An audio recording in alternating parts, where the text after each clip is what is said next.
ഞാനിങ്ങനെ ഒരു സഹോദരി എനിക്കൊരു മെസ്സേജ് അയച്ച് കേട്ടുകൊണ്ടിരുന്നപ്പോൾ വളരെ ആഴത്തിൽ അവരുടെ ഹൃദയം തുറക്കുന്ന, വളരെ ആഴത്തിൽ ആ ധൈര്യത്തോടുകൂടി എൻ്റെ ഭർത്താവ് എന്നോട് പിണങ്ങിപ്പോയെന്ന് പറഞ്ഞാലും ഞാൻ ധൈര്യത്തോടെ ഇരിക്കും, എന്നെ വിഷമിപ്പിച്ചാലും അത് അദ്ദേഹം ദൈവത്തെ അറിയാത്തത് കൊണ്ടല്ലേ അദ്ദേഹം ഇങ്ങനെയൊക്കെ ചെയ്തു. ആ വിശ്വാസം ആ സഹോദരിയിലേക്ക് വന്നപ്പോൾ ഞാൻ ഈ കറിവേപ്പിനെ നോക്കി പെട്ടെന്ന് കാണുകയാണ്.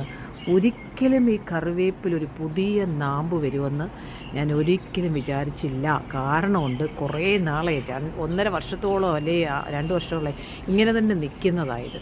പക്ഷെ നോക്കിക്കേ, അതിൻ്റെ ഞാനിപ്പോൾ നോക്കിയപ്പോൾ ഫ്രഷ് ഇല വന്നിട്ട് നല്ല പച്ച കളറ്, നല്ല ഒരു ഗ്ലേസ്, നല്ലൊരു ഗ്ലോ, ആ പുതിയ ഇലയ്ക്ക് നല്ലൊരു ബ്യൂട്ടിഫുൾ ആയിട്ടുണ്ട്. നഫ്താലി ദേശത്തിരുന്നാലും ഏത് ദേശത്തിരുന്നാലും സെബൂലിൻ ദേശത്തിരുന്നാലും അവിടെ ഇരിക്കുന്ന ചിലതിനെ ആ ദൈവം പുറത്തു കൊണ്ടുവരാൻ ആഗ്രഹിക്കും. ഒരിക്കലും നമ്മൾ പ്രതീക്ഷിക്കാത്തതിനെ ആ ദൈവം പുറത്തു കൊണ്ടുവരാൻ പോകുന്നത്.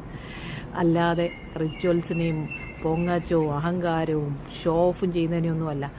വേണ്ടാന്ന് പറഞ്ഞ് മാറി നടക്കുന്ന ചിലതുണ്ട്, അതിനെയൊക്കെ കണ്ടിരിക്കുന്നതാണ് ദൈവം. വരും നിശ്ചയം. നീ ധൈര്യമായിട്ടിരിക്കുക. Hallelujah. Never give up, never give up, never give up. നിന്നെ കരുതും ആ പൊന്നു കരമോ ഒരു നാളിലും അത് കുറുകിയിട്ടില്ല.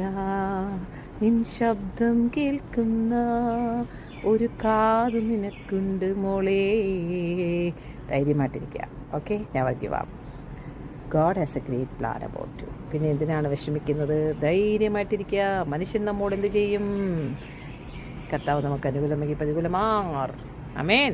ഒരിക്കലും വരില്ലെന്ന് വിചാരിക്കുന്ന കാര്യങ്ങളൊക്കെ സംഭവിക്കുന്ന കാണുമ്പോൾ നമ്മൾ അതിശയം വരുന്നെങ്കിൽ ദൈവിക കാര്യങ്ങൾക്കും അങ്ങനെ തന്നെയാണ്. ഈ കറിവേപ്പ് പോലെ തന്നെ nothing is impossible with God. Nothing is impossible.